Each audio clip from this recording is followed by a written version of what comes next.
Welcome back to episode 107 of the ATD Baseball Podcast. We are 10 days away from Christmas. Um, we are right in the middle of the holiday season.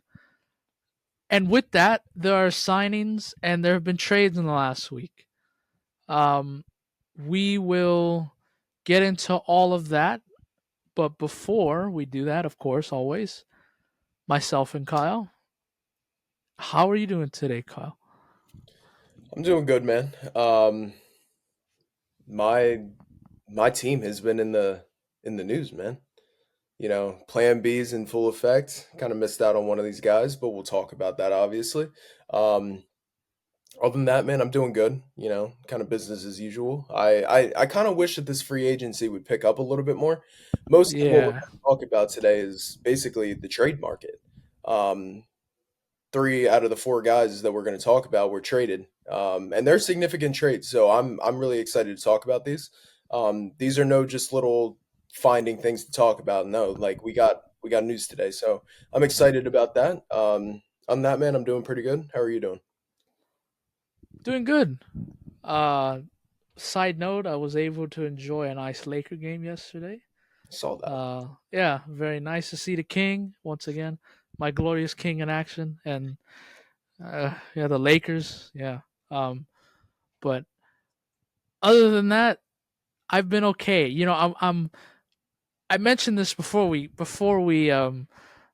popped before we press recorded. I am getting very impatient with Teoscar Hernandez. I am.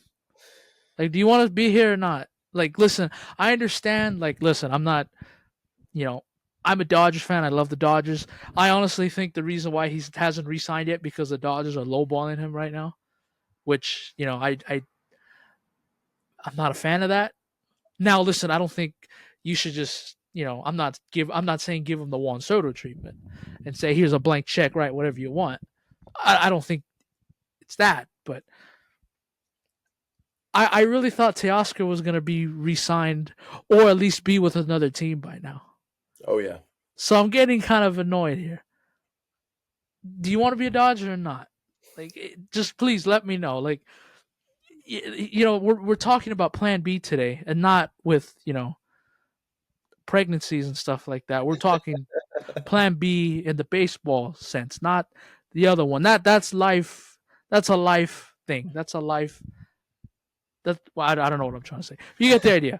But um, the Dodgers, we want to know what our plan. I mean, listen, if Plan B is, hey, sign Blake Snell, re-sign Blake Trinan, um, I'm fine with that.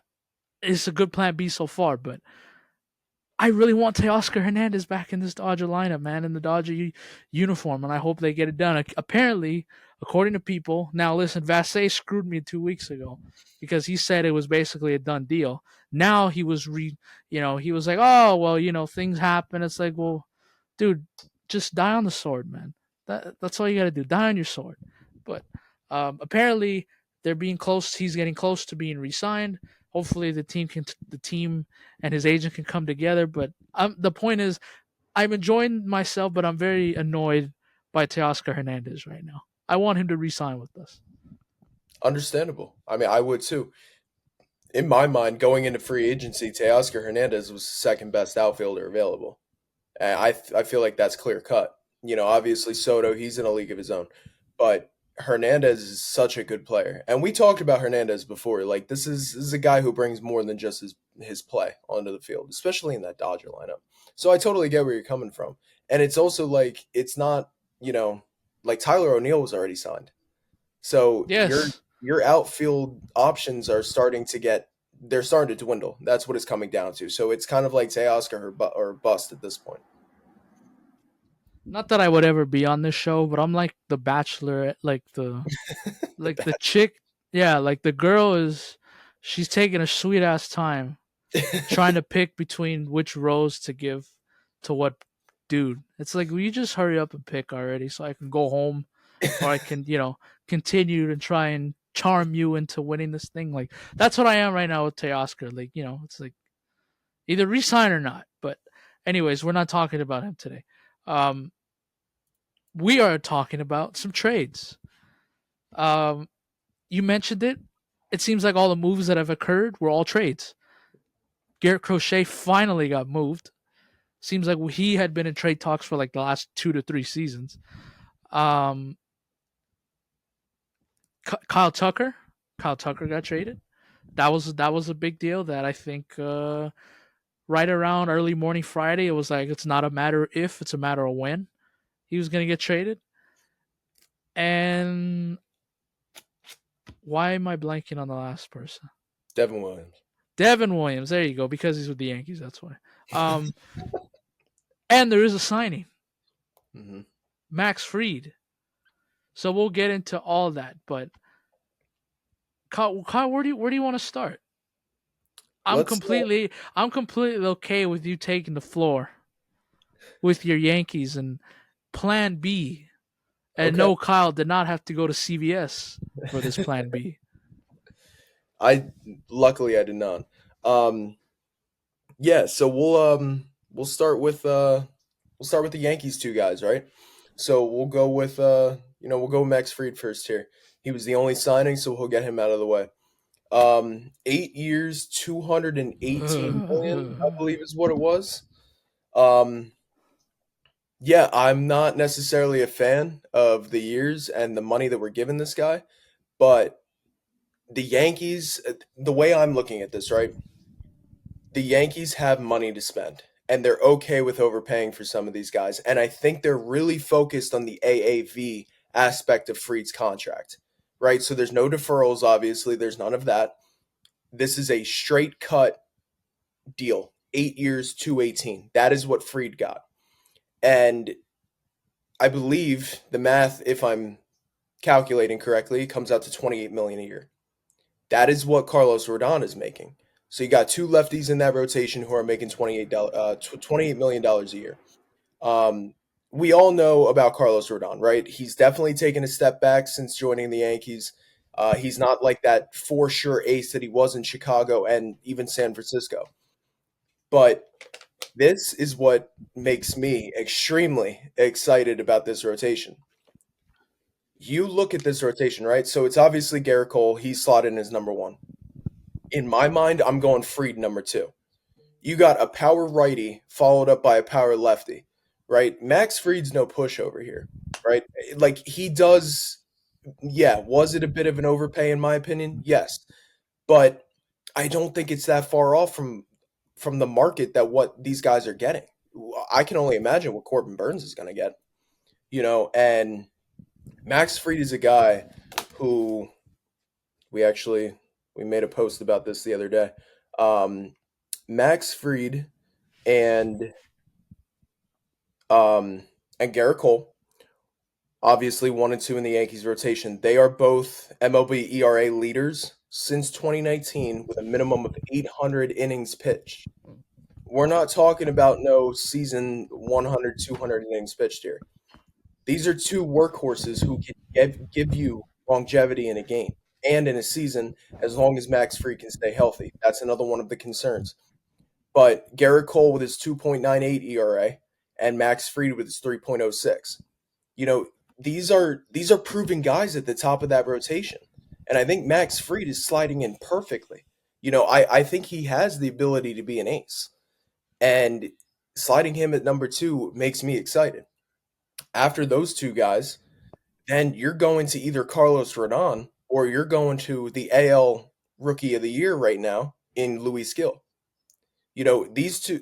I mean, it's a scary thought when your Rookie of the Year could be your number four in a rotation, or Carlos Rodon could be a number four, and then you have at the back end of that rotation, you have either Clark Schmidt, who's a workhorse as well. He's a guy who will give you 5 innings a game. Or you can go to Marcus Stroman. He is another guy who is proven in this league. Um, so I'm extremely excited about Max Fried. I think as long as he can stay healthy for the amount that we're giving him AAV, I think it's a very good deal. I think it's regular market value. I think he was by Fangraphs. I think they kind of projected him to be 24 million a year pitcher, 25. I'm okay with the extra 3 million. I'm totally cool with that. That's whatever to me. Um, yeah, so I can't say enough good things. The only complaint that I have is, this guy's 31 years old. This is not something that is, you're not giving these kind of years to a guy who's 24, 25. So that worries me, the how this contract's going to pan out. And then obviously his injury history. That worries me a little bit too. But it was kind of like a it was kind of a move that I feel like the Yankees kind of had to make. They had to do something to show the fan base, hey, we're still committed to winning. Yeah, we lost out on Soto, but we're going to spend this money elsewhere. Um, so yeah, Max Fried, I love it. As long as he can stay healthy, that is it's the only thing I ask for. Now, obviously, to kind of continue with that pitching, they went out and they got Devin Williams. I mean, I really don't think I need to go through his career resume. Devin Williams is one of the best closers in baseball. Um, he's been that guy in Milwaukee. He has probably the nastiest changeup in all of baseball. We know what this guy's capable of. And for the fact that the Yankees went out, got Devin Williams, and yes, I need to make it to a point that Devin Williams is on a it's a rental, is basically how it is. Um, he's going to be a free agent next year. Um, but for what we gave up, which was Nestor Cortez and Caleb Durbin. Now, Caleb Durbin's name was up in the, obviously because the Yankees aren't going to re-sign Glaber. So he was slotted in to be our everyday second baseman. Well, that's now something you got to think about. So Caleb Durbin has been having a hell of a year in the AFL right now. Um, he's been absolutely tearing it up. He's walking more than he's striking out. This is a very good prospect.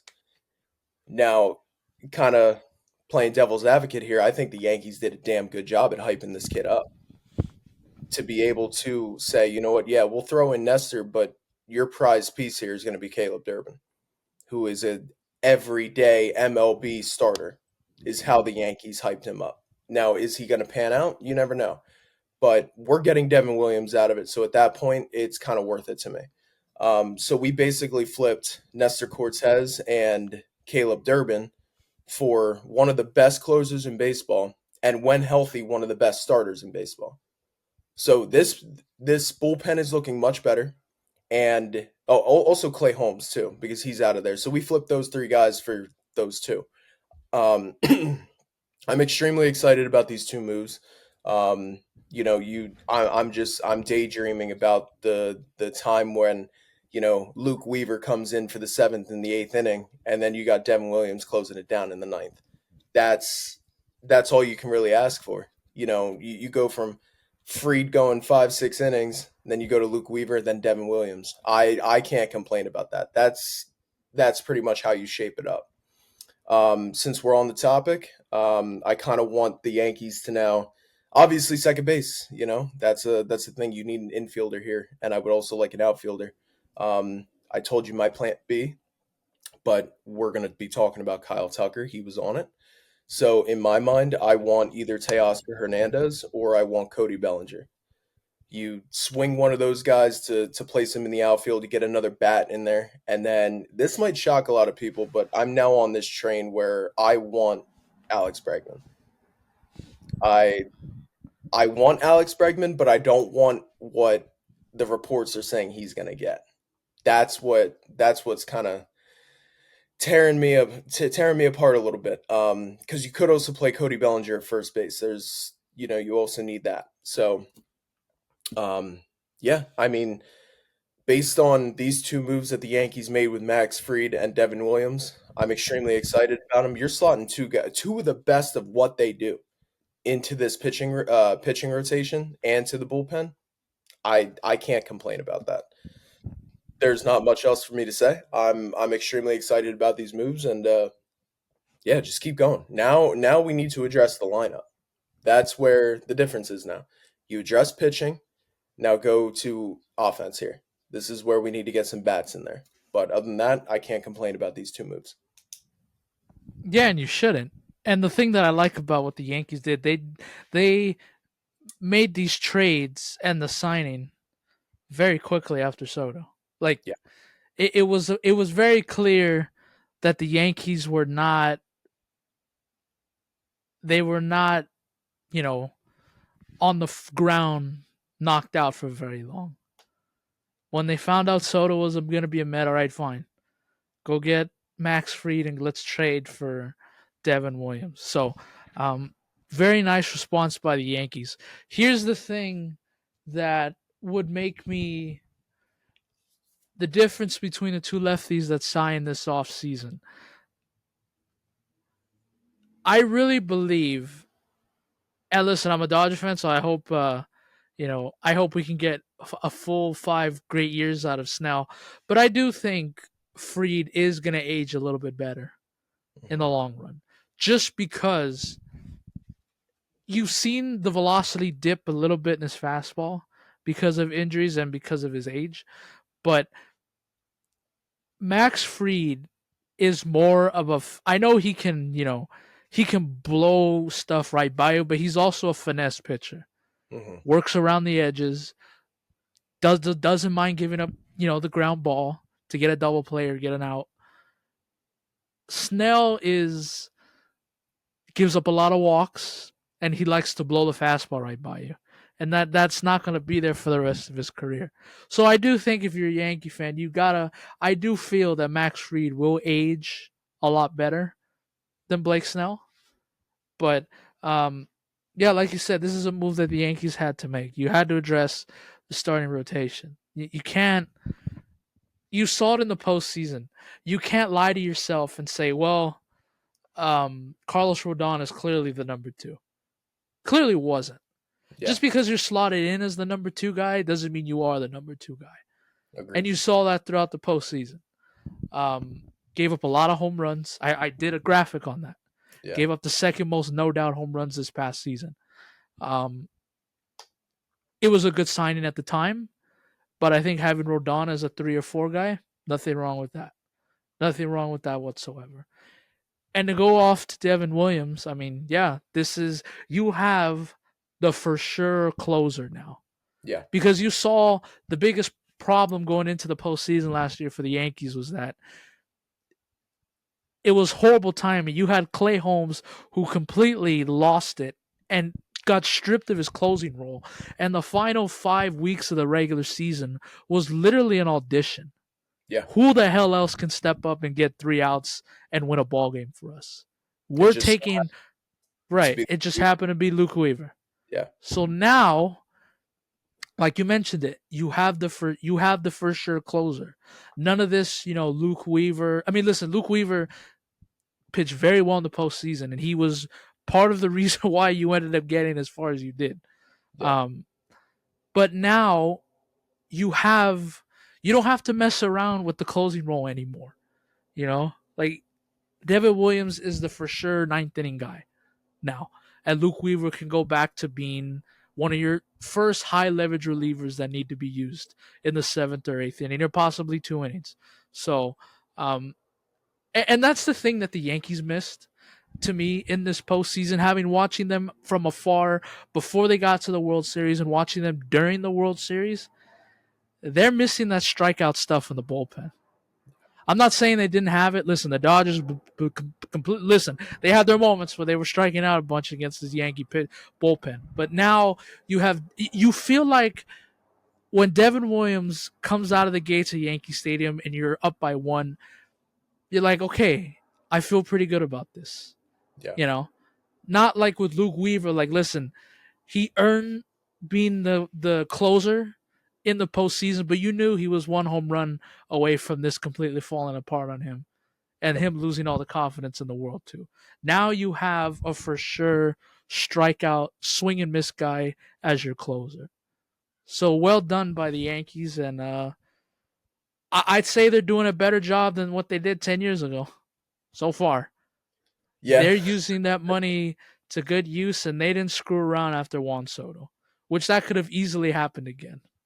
Yeah. Because there was a moment there, like I mentioned last week, where Brian Cashman and Hal Steinbrenner were both stranded on the boat in the middle of the ocean by themselves after Soto made his decision. Yep. And they could have easily sunk, and they didn't. Got on the phone and they made some moves, and they're addressing the needs.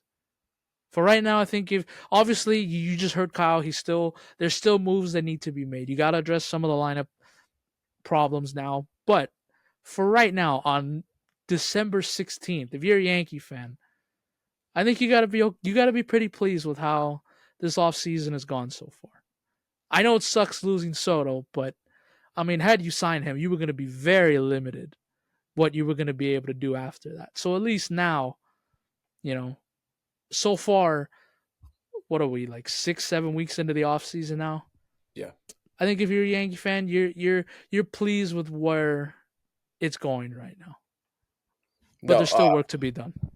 Yeah. No. 100%. And for me, I'm trying to take the high road here because missing out on Soto is a lot, man. It's a huge gut punch. Generationals one Soto. Which, All right. But yeah, no, for sure. It's like, you know, every Yankee fan went straight back to Robbie Cano. That's exactly where we went. And you mentioned it. We saw how that offseason went and it wasn't the greatest, you know. So obviously I feel like the Yankees are taking their time while still being urgent. They're doing their homework, they're trying to figure this out, and there's still a boatload of money to spend, you know? It's We saw the reasons why we lost in the World Series. They are now looking towards run prevention. And I feel like the Yankees might take a totally different route than what we're used to. They address the needs, like I just said, with Fried and Williams. And now it's kind of looking in the rumor mill that they might take the defensive approach over the offense, which it can still work, but then you're really relying on that pitching, because your lineup's not going to give you as many runs as the run prevention. It's not going to balance itself out, and it's sure as hell not going to be what Yankee fans are used to with home run or bust. Like, yeah, it doesn't matter if we give up 10 runs a game because our lineup can score 12, which in years past, it hasn't worked out the greatest. So maybe they're taking a different approach. You can move Jazz back to second base, and then you can address third and first base. Um, and we'll see where it goes. I mean, we pretty much just ran through it. There's still work to do, and you know, that's where the Yankees are at the moment. yep. Um, and since we just touched on him, I just want to address this real quick. I know you did. You said you didn't watch a minute of the Juan Soto press conference, which I don't blame you. You shouldn't have to, but Yeah. I can't believe those pictures of him were real. I know. Like, dude, like, it seems like you've been hanging out with me too much. Like, seems like Juan Soto's been hitting that Shake Shack in right field. Those Bartolo Colon memes are coming true a little bit quicker than what we thought. Yes, they are. Listen, Soto, I understand that it's the off season and you can probably let loose just a little bit, but you're starting to look like me.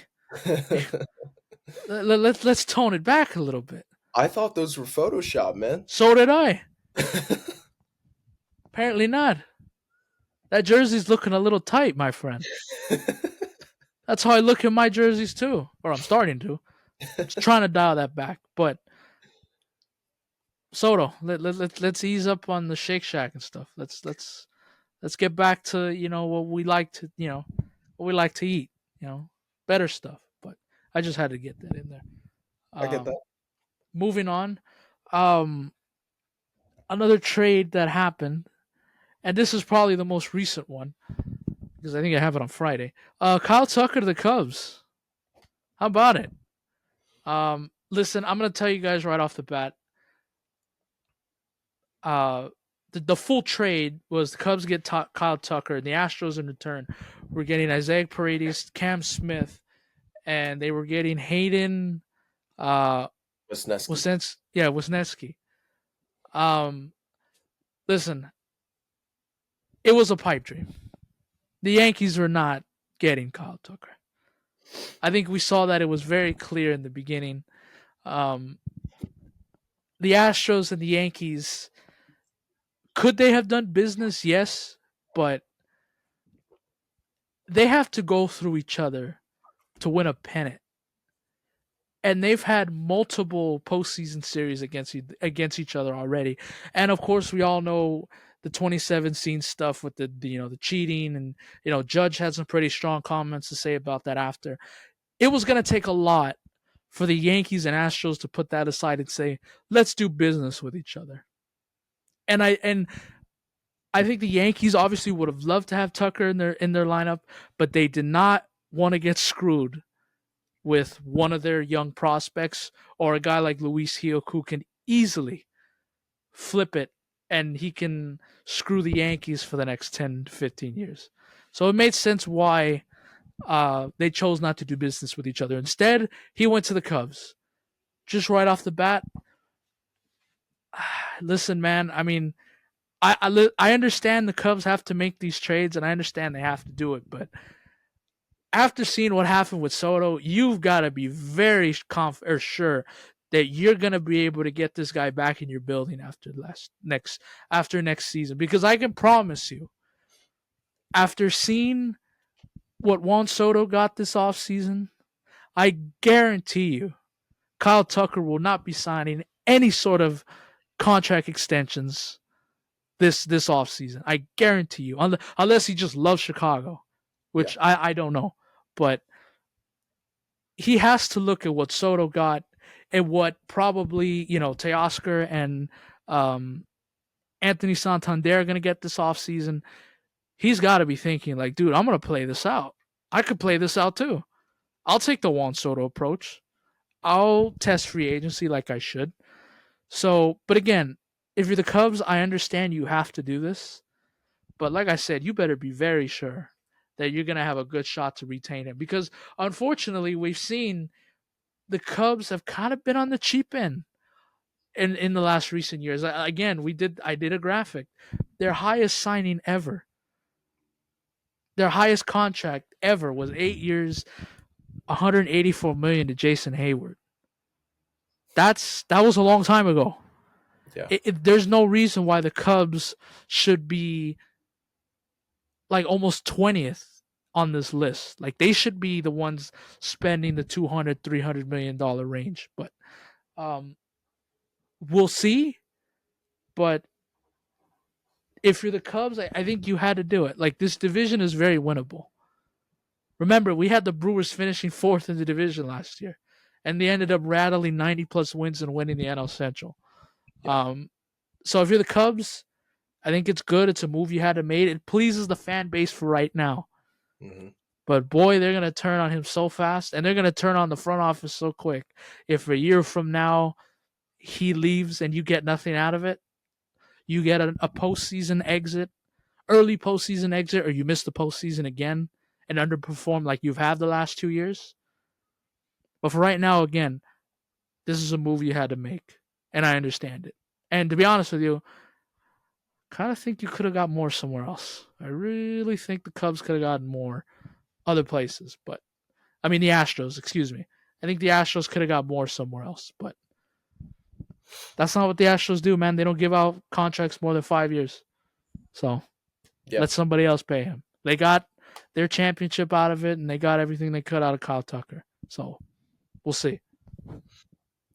Yeah, so obviously for me, you knew my feelings about Kyle Tucker. This was a guy who was on my Plan B list and who I wanted in pinstripes very bad.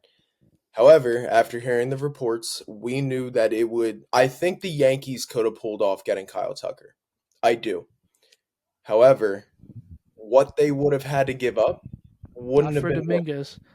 Yeah, I'm not joking. I heard a package that was had Luis Gil in it, and our it had Will Warren, who is one of our top pitching prospects, Chase Hampton, who is our second best pitching prospect, and then it had Jason Dominguez. I'm sorry, there's no chance in hell I'm making that trade. Especially, think about this, right? The last few years, the Cubs have underperformed. There's a chance that they deal Kyle Tucker at the deadline. These are things that you can look forward to and the Cubs and Yankees have done business in the past. and I'm totally taking a Yankee approach to this just because I had him connected to the Yankees. But there's a chance, like, and this goes for any team, not just the Yankees. There's a chance that Kyle Tucker gets dealt at the deadline, especially when the front office might feel like, hey, we brought him here, but we just don't feel like we're going to be able to retain him. Because Kyle Tucker, yeah, like his name isn't mentioned with the Mookie Betts, with the Mike Trouts, with the Aaron Judge. You know, he's he's still a superstar in this league, and I feel like he's extremely underrated. I feel like this is a guy who could easily get 300 on the open market. Hell, if some team wants to overpay, I could see him getting a Judge like contract. And that's not me just saying it. Like, with the way the market is and everything the way it's going, it's it's gonna point to that way, and I could see Kyle Tucker doing it. Now, yes, I do agree the Astros could have got more elsewhere easily. I don't like the return going to Houston. Hayden Wesneski, he was in the Yankees farm before we traded him for Anthony Rizzo. Um, this is a guy who he has grade A stuff, but he hasn't put together in the majors. Cam Smith, yeah, he's a decent prospect. I've liked what I've seen out of him. But Isak Paredes, I'm used to him. He has good numbers in Minute Maid, but when he was with Tampa, like, yeah, he was a solid player, but he shouldn't be headlining a Kyle Tucker trade, Continue. I in dropped my my mic. opinion. He shouldn't be headlining a Kyle Tucker trade. Now, also too, I feel like the Cubs could very easily like take one step forward, but then take a step back because Cody Bellinger, who basically revived Chicago last year for a little bit and has revived his career, is on the chopping block. His ass might be traded within the next, I don't know, month or so. Pinstripes. That's where it's looking. Um, yeah, I mean, it seems like they're taking a step forward by getting Kyle Tucker. You now have an outfield of Kyle Tucker, if you want to do it this way, Seiya Suzuki and Cody Bellinger. That's a damn good outfield. But you're just going to take that step back when you trade Bellinger. So it's like, yeah, obviously, I'd take Kyle Tucker over Cody Bellinger, but Cody Bellinger adds pop to this lineup. And he fits Chicago so well. So it's like, I don't know where the Cubs are at right now, man. It's weird because it seems like they want to be competitors, but then they might just turn around and kind of blow up a little bit of their team and trade their best player from last year. So obviously, I love the moves, the move for the Cubs. Kyle Tucker is a very, very good player. Doesn't get talked about enough. But yeah, no, I agree with you. I like the move for the Cubs, but we'll have to see what else happens past this for me to give it a grade or anything like that. I need to see what the Cubs can do. Um, but I also do have a hard time believing that they are going to pay that Kyle Tucker price tag. Right. It's you kind of look at it at a few years ago when they blew up their core. Javi Baez, Anthony Rizzo, and Chris Bryant. They were all on expiring contracts. They feel like they sucked all they could out of them, and now they're shipped away. So who knows? Which they They've were shown right. they were 100%. Um, but it just seems like they don't pay their guys. So we don't know where Kyle Tucker's going to end up or however it's going to go. Because, like you said, after seeing Soto and what these other outfielders are going to get on the open market, I don't blame Kyle Tucker one bit for trying to test it and see where he can go. But for right now, as of December 16th, great move by the Cubs. Kyle Tucker is a great player, and I think you got him for cheap. So great job by the Cubs. Every year, there's these players that, or teams that go into the season. And I always say that you better get off to a good start. And the Cubs, again, are going to be one of those teams going into 2025, or I'm going to say you better get off to a good start. Yeah, Because if they don't, those Kyle Tucker trade rumors are going to begin very quickly. yeah, What can you get from at the deadline? You know, you don't want like an Otani situation where, you know, you had a chance to get what you could and he doesn't and then he leaves for nothing. So, um, we'll see. But Well, but I'm sure this is not the last move the Cubs are gonna make. I'm sure there's more stuff coming in There that has lineup, and yeah, this has is not, this can't be the final product. Um, Switching over to the other team in Chicago, Garrett Crochet finally got traded. He was one of the crown jewels for the last like 2 years of mock trades, and you can make an argument that Garrett Crochet was one of the most valuable pieces in the sport just because of all that control that comes with it. yeah. Finally got dealt to the Red Sox for 4 players. Um, it's kind of deja vu all over again. A little Red bit. Sox did this kind of similar thing 8 something years ago with Chris Sale. And it turned into, they got a World Series out of it and all that. But um, listen, I mean, I think you had to trade Crochet. It was getting to the point where it's like he was becoming annoying. Not him personally, but it was like, is this guy gonna get traded? Like, why is he here still? Yeah. Why is he in Chicago still? Like, they're not going anywhere. They're clearly not trying to win. Like, get him out of here. Get him Yeah. on a competitive team. Now, I didn't think it was gonna be the Red Sox. I, I'm gonna be honest with you, but um, if you're the Red Sox, you had to do it. Had to do it. This is this fan base in Boston is getting so impatient, rightfully so, because they have been they're like the Cubs. They've been very cheap the last couple of years, Mhm. not spending money. Doesn't seem like they're all that concerned with putting a good product on the field. And now you have the for sure ace in that rotation. Um, and the Red Sox were not that far off last year. They went into the final month of the season with a chance to make Yeah. the postseason. So um, I really like this move, and I think it needed to be done. You have to give up these pieces with the amount of control that he has. He's control. You have him now for the next 2 full seasons, if I'm not mistaken. Make something out of it. Continue to add around him and try to make this team better. Because listen, I know you're a Yankee fan. You don't want to admit this, but these are not the Red Sox that we grew up with. Yeah. We're used to the Red Sox being competitive, spending money, trying to win. We haven't seen that in 3 years. Haven't seen it. And I'm sorry, but baseball's better when the Red Sox are good. It's true. Just is. So, um, again, love this trade. Well, okay, hang on. I wouldn't say I love it, but you have to do it Yeah. just because of the control. And finally, we don't have to talk about this guy wondering if he's going to be traded this year. We don't have to do that anymore because we have been gone like on 3 trade deadlines, and this guy hadn't been moved. Yeah. So finally, we he gets moved. That's my 2 cents. Yeah, and I think there's a big reason why the White Sox waited so long. This is a guy Yeah, who, he was. They're trying to find the right package in exchange for Crochet, and I think they did a pretty damn good job at it. They got Kyle Teal, who was rated number 25 on MLB Pipeline's Top 100, which was number 4 in the Boston's system.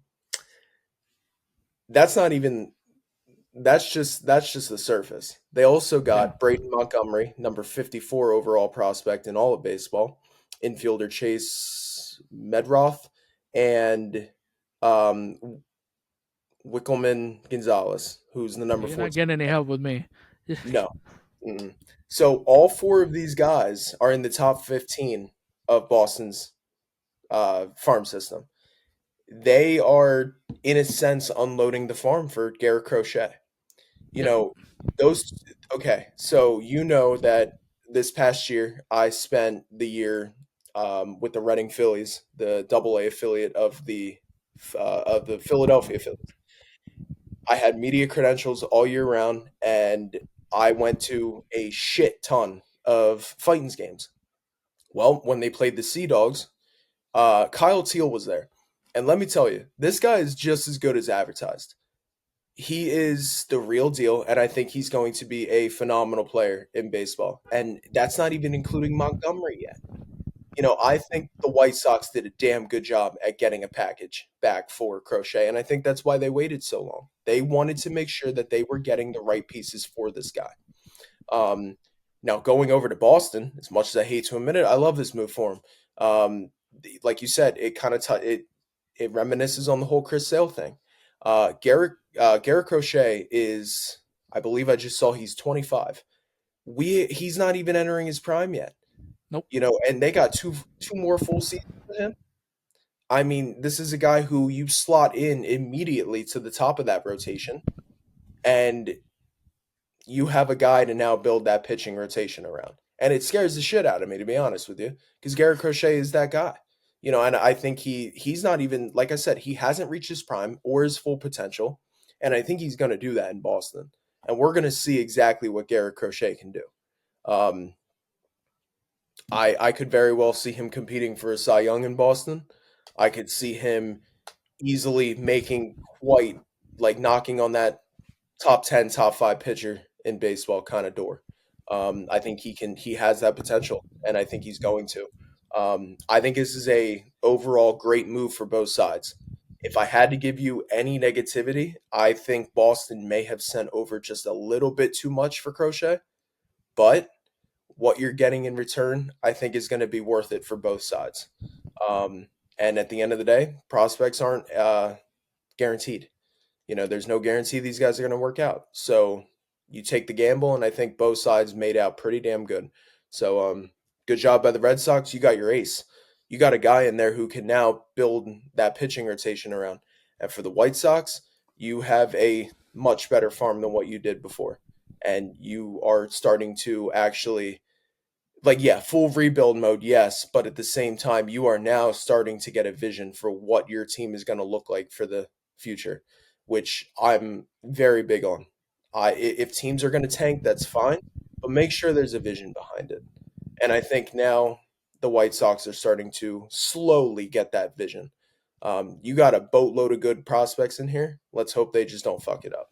That's what it comes down to. Like the last time. Yeah, exactly. So, and that's all we got for 107. There were some other moves too. Uh, Nathan Evaldi resigned. Who else? Andres Jimenez got traded to Toronto. That That's was an another one. Yeah, interesting. that's an interesting one. Um, there and there's still, and that's about it. Like we're still, like I said, this off season, we thought after Soto signed last Monday that it was just gonna be a frenzy and these guys were gonna be going left and right. Hasn't really happened. It's been hmm trades It more than has. signings. It's been trades. Yeah. So hopefully we start getting an answer soon on some of these guys. Yeah, 100%. And if you want to throw this one in here, I am totally sorry. I'm going to apologize in advance, but the Baltimore Orioles just made a signing with Yes, Tomoyuki Sugano. sounds good to me. Please, I really hope I didn't butcher that. Um, he's a 35-year-old Japanese pitcher. He pitched to a 1.67 ERA over 156 innings last year with the or in the NPB. So that was just another one. Um, 35. That's a little wild. 35 years Yeah, old. is that like the? That has to be. I wonder if somebody could look that up. Is that like the latest somebody has ever signed into their career? Like, I feel like it's got to be up there. It's a 1 year deal worth 13 million. It's definitely just the kind of let's see how this goes kind of move. yeah. Good for him though, good for So the is he Orioles. eligible for rookie of the year? Technically, yeah. 35-year-old winning rookie of the year. Hey, we'll see how next year goes. But that's how it's been so far, like the the free agency, it hasn't been there. It's been the trade market. Yeah, And there's a chance it might still be the trade market when we're talking in the future. You got Cody Bellinger, Luis Robert, a lot of these guys are still there's a lot of guys on the name or on the board still. And you have Nolan Arenado in St. Louis. His name has been we don't floating around. want you here.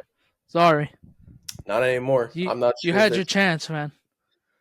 You had two times to be a Dodger. come home for the hometown, play for your hometown team. But no, you wanted to sign that stupid extension to stay in Colorado. That's your fault.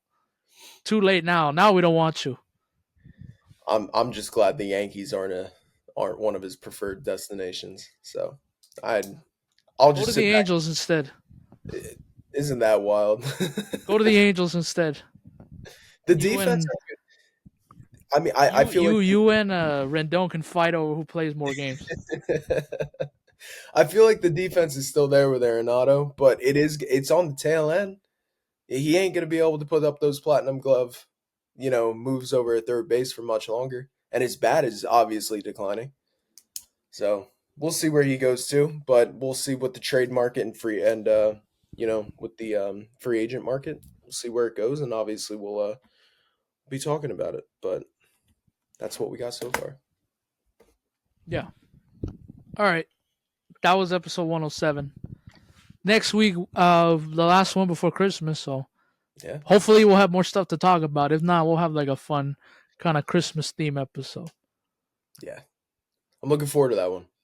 Those are always the fun ones, man. Yes. All right. We'll see you next week. Adios.